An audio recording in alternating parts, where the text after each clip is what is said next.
क्यों बुलाते हो, है ना, कि आजा भाई, कहाँ है, जोर से चिल्ला के बोलता। वैसे आज बहुत लंबा चल गया कार्यक्रम। महेंद्र जी और उनकी टीम को बहुत बहुत बधाई। और आप सब इतने बड़ी संख्या में यहाँ पर आए, मैं आपका भी बहुत बहुत धन्यवाद देना चाहूंगा। आप सबका भी बहुत बहुत अभिनंदन। आपके मन में भारतीय जनता पार्टी के प्रति जो प्यार है, जो प्रेम है, मैं उसके लिए आपका आभारी हूं। और जिस प्रकार से महेंद्र जी कुमावत के प्रति आपने स्नेह दिखाया, ये भी एक महेंद्र जी के लिए भी पूंजी है, बहुत बड़ी पूंजी है ये। इतना अधिक संख्या में, बहुत बड़ी संख्या में बाहर भी हैं। ये हॉल थोड़ा छोटा पड़ रहा है। ये भूपेंद्र जी कह रहे थे कि महेंद्र जी आपने गलती की तो गलती आप पूरा कर लो, थोड़ा धक्का दो, इसको चौड़ा कर दो।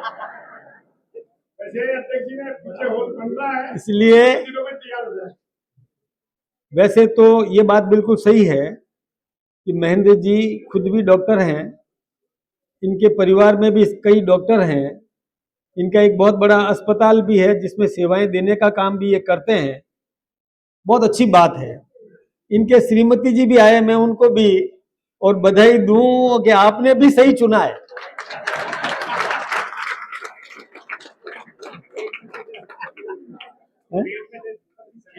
ये महेंद्र जी गलती कर रहे हैं। महेंद्र जी कह रहे हैं कि ये इनकी मम्मी की पेट में थी तब हमारी सगाई हो गई। आप भी बोलो, ये बात तो सही है भाई। ये सभी मानते हैं कि रिश्ते तो ऊपर बनते हैं, है ना, ऊपर से तय होते हैं। विधाता ने जो लिख दिया, वो लेख लिखे हुए हैं, वो पूरा होना है। माध्यम कोई ना कोई बनता है। तो इनके पिताजी माताजी ने और आपके माता पिता ने तय कर दिया कि आपका लड़का हुआ तो ये, और मेरी लड़की हुई तो मैं दे दूंगी, बस ऐसा करके हुआ। अच्छा हुआ दोनों के लड़के नहीं हुए।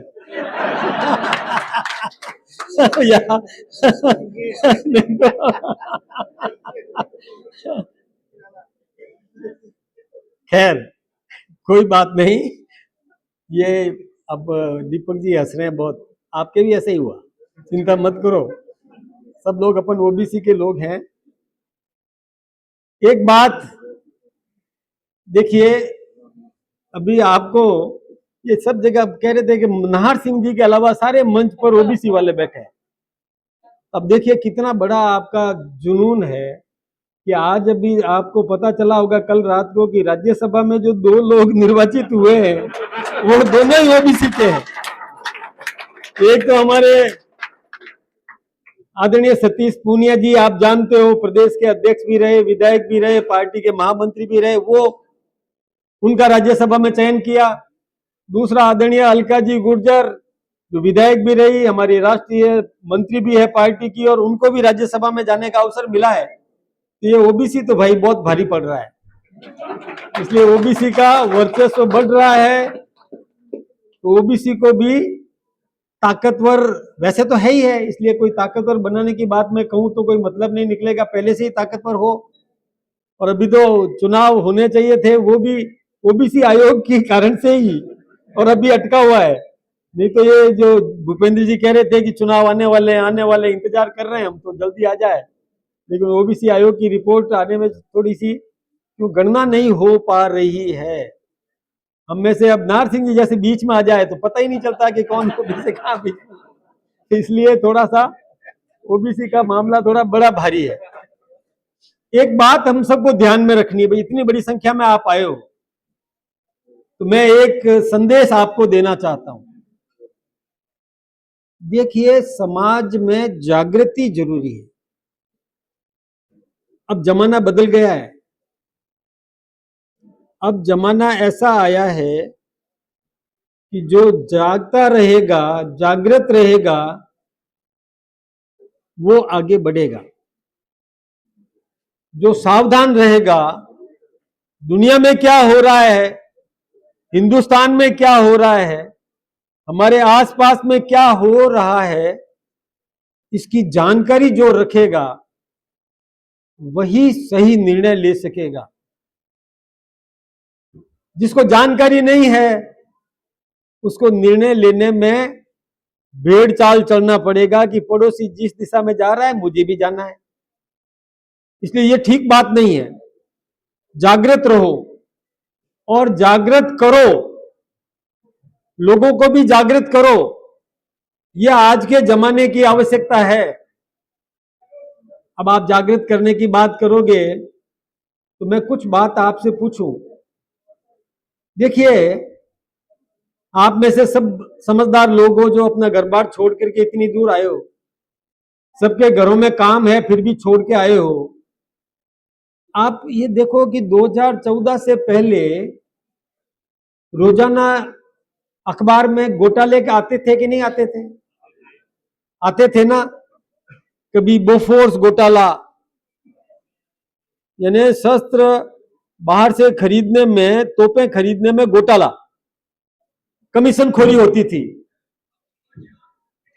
पहले पनडुब्बी घोटाला सुना होगा, चारा घोटाला तो सुना ही होगा। चारा घोटाला, गाय के चारे में भी घोटाला। कोयला घोटाला, देखो अब कोयला याद आ गया, कोयला घोटाला। और एक वो 2G स्पेक्ट्रम बोल दिया, कॉमनवेल्थ घोटाला। और ये घोटाले पहले सुनते थे। और 2014 के बाद कोई घोटाला बता सकता है क्या? एक भी घोटाला नहीं है। अब आप देखिए कि अब योजनाएं आ रही है। राजीव गांधी जी कहते थे कि मैं 1 रुपया बेचता हूं और 15 पैसा नीचे जनता को पहुंचता है। और अब 1 रुपया बेचते हैं तो पूरा का पूरा रुपया खाते में आता है कि नहीं आता है? ये परिवर्तन किया है हमारे देश के प्रधानमंत्री नरेंद्र मोदी जी ने। तो ये जागृत रहोगे तो लोगों को बताओगे। और भाई कई विरोधी पार्टी के लोग आवे और आपके बीच में अफवाह फैला के जाए, तो जागृत रहोगे तो जवाब दोगे कि भाई पहले इतने घोटाले होते थे। अच्छा एक बात बताओ, सोनिया गांधी जमानत पर है ना? जमानत पर बाहर आके राजनीति कर रही है। राहुल गांधी जी जमानत पर है, पता है ना आपको? वो भी जमानत पर है। वाड्रा जमानत पर है, संजय सिंह जमानत पर है, केजरीवाल जमानत पर है, लालू यादव जमानत पर है, मुलायम सिंह जी का परिवार जमानत पर है, दक्षिण की कानी मोजी जमानत पर है। और ये इतने बड़े बड़े विपक्षी लोग, वो सब जमानत पर है। और फिर भी, और जमानत कैसी? पैसे के खाने के आरोप में, भ्रष्टाचार के आरोप में जमानत पर है। और वो लोग आपके बीच में आकर के राजनीति कर दे, वो लोग आपके बीच में आकर के अफवाह फैला दे। जागरूक रहो। एक घोटाला बताऊं, 2G स्पेक्ट्रम, जिसमें कितना घोटाला था? 1,76,000 करोड़। 1-2 करोड़ नहीं, कितना करोड़? 1,76,000 करोड़। एक घोटाला ऐसा।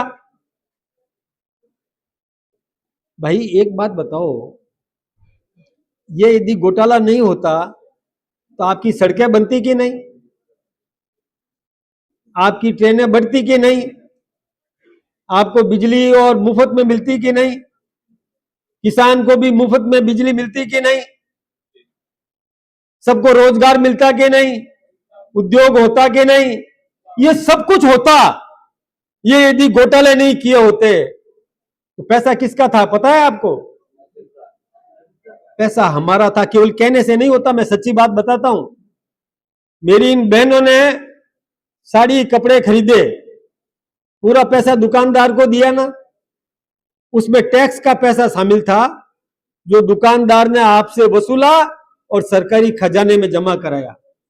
आपने चप्पल खरीदी, पैसा पूरा दुकानदार को दिया, उसमें टैक्स का पैसा शामिल था जो सरकारी खजाने में जमा हुआ। किसी ने घड़ी खरीदी, किसी ने मोबाइल खरीदा, किसी ने चश्मा खरीदा, किसी ने बेल्ट खरीदा, मोटरसाइकिल खरीदी, कार खरीदी, स्कूटर खरीदा, उसमें टैक्स का पैसा शामिल था। जो दुकानदार को आपने चुकाया, उसमें से टैक्स का पैसा सरकारी खजाने में जमा हुआ। अब सरकारी खजाने के पैसे में जो चोरी करे, वो पैसा किसका था? आपका था ना। जिसने माइक खरीदा, टेबल खरीदी, पंखा खरीदा, अपन सबको खरीदना पड़ता है ना। अपन सबने पैसा दिया और वो पैसा सरकारी खजाने में था। उसमें से जिसने चोरी की वो हमारा चोर है कि नहीं? वो हमारा चोर है ना। अरे भाई, आपका एक 10 रुपया कम हो तो बस वाला टिकट देता है क्या? नहीं देता। और आपने 90 रुपये का टिकट खरीदा और 100 रुपये का नोट दिया तो 10 रुपया वापिस लेते हो कि नहीं लेते हो? नहीं देवे तो लड़ाई करते हो कि नहीं करते हो? और भाई, एक 10 रुपए के लिए लड़ाई कर लेते हो। और करोड़ों, कितना मैंने गिनाया, एक घोटाले का नाम गिनाया मैंने, 1,76,000 करोड़। मतलब मेरा ये पूरा कार्यालय यदि नोटों से भर दो तब भी जगह नहीं बचे। पूरा कार्यालय भवन, एक घोटाला। अभी कल कर्नाटक में परसों मुख्यमंत्री बना क्या शिव कुमार, DK शिव कुमार। उसके घर में कितने नोट मिले भाई, कोई बताएगा? कमरे भरे हुए, कमरे कमरे भरे हुए। ये जागृति आपको नहीं चाहिए क्या? चाहिए ना। तो जिन्होंने घोटाले किए वो लोग अफवाह फैलाने के लिए जनता के बीच में आए तो जवाब कौन करेगा? हम लोगों को करना चाहिए। ये जागृति जरूरी है। आज मोदी जी ने और भजन लाल जी ने जो काम किए वो आप सबके सामने है। तो ऐसे लोगों को धन्यवाद देना चाहिए, ऐसे लोगों की ताकत बढ़ाना चाहिए। ऐसे लोगों को मैं तो ये कहूं कि आदरणीय है वो। ऐसे लोगों को आगे बढ़ाना चाहिए, जनता को ऐसे लोगों के साथ में जोड़ना चाहिए। आप जागरूक हो, यह पर्याप्त नहीं है। पड़ोसी को भी जागृत करो, उसको भी जागृत करोगे तब जाकर के आप जैसा चाहते हो वैसा देश में होगा। और यदि वैसा नहीं किया, पड़ोसी को भी जागृत नहीं किया, ऐसे लोगों का टीम तैयार नहीं की, तो फिर वही अफवाहबाज आ जाएंगे, घोटालेबाज। और घोटालेबाज आ जाएंगे तो फिर घोटाले शुरू कर देंगे। फिर आपकी योजनाओं पर पानी फिर जाएगा। इसलिए इस बात का सब लोगों को ध्यान रखने की जरूरत है। जागृत रहो। ओबीसी को अब जागृत रहने की जरूरत है। ओबीसी को अपनी ये जो आप सीख के जा रहे हो, आपको जो मालूम है वो समाज में फैलाने की जरूरत है। नहीं तो फिर वो धोखेबाज आ जाएंगे। अभी पश्चिमी बंगाल में क्या हुआ था पता है आपको? पश्चिमी बंगाल में ममता बनर्जी थी, वहां पर हमारे भाइयों को पीट पीट के निकाला गया। उनकी बहन बेटियों की इज्जत और नीलाम की गई। उनके घरों पर दुश्मनों ने कब्जे कर लिए। ये तो आप सबको मैं धन्यवाद दूंगा कि जागृत हो गया समाज। इसके कारण से उसको न और भागना पड़ा और वहां पर बीजेपी की सरकार आई और अब सही तरीके से लोग भी अपना अपना काम करने लगे। ये है जागृति। ये जागृति हम सबको भी पैदा करनी है। और मैं ओबीसी पर यह विश्वास करता हूं कि ओबीसी वर्ग जो हमेशा पहले दबा हुआ रहा। ओबीसी का मतलब समझते हो? अदर बैकवर्ड क्लास, पिछड़ा समाज, अन्य पिछड़ा वर्ग। तो हम पिछड़े थे भाई।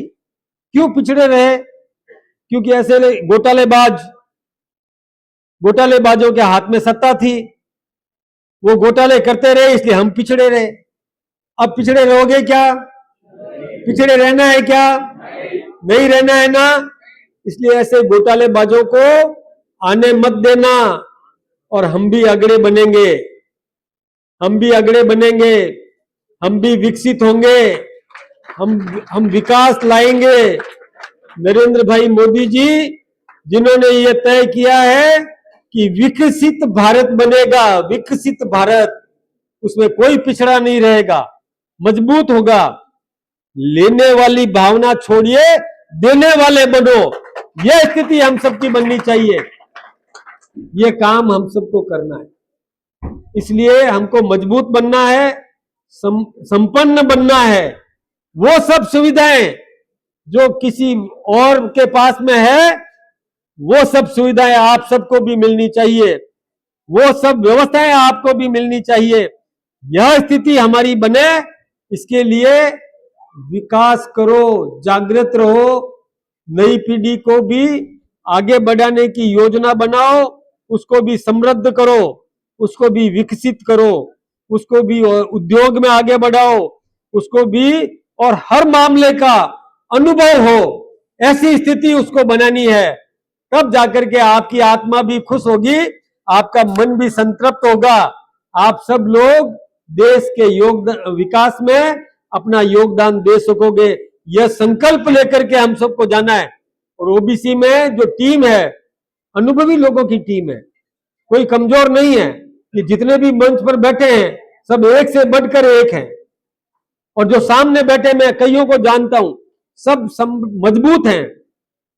और अपने भाई को भी मजबूत करना है, उनको भी अपने खड़ा करना है, उनको भी ताकत देने का काम करना है, उनको भी जागरूक करना है, जानकार बनाना है। यह संकल्प लेकर के जाएं। आप सब इतनी बड़ी संख्या में आए, मैं ज्यादा समय नहीं लूंगा। आप सबका बहुत बहुत अभिनंदन, बहुत बहुत धन्यवाद।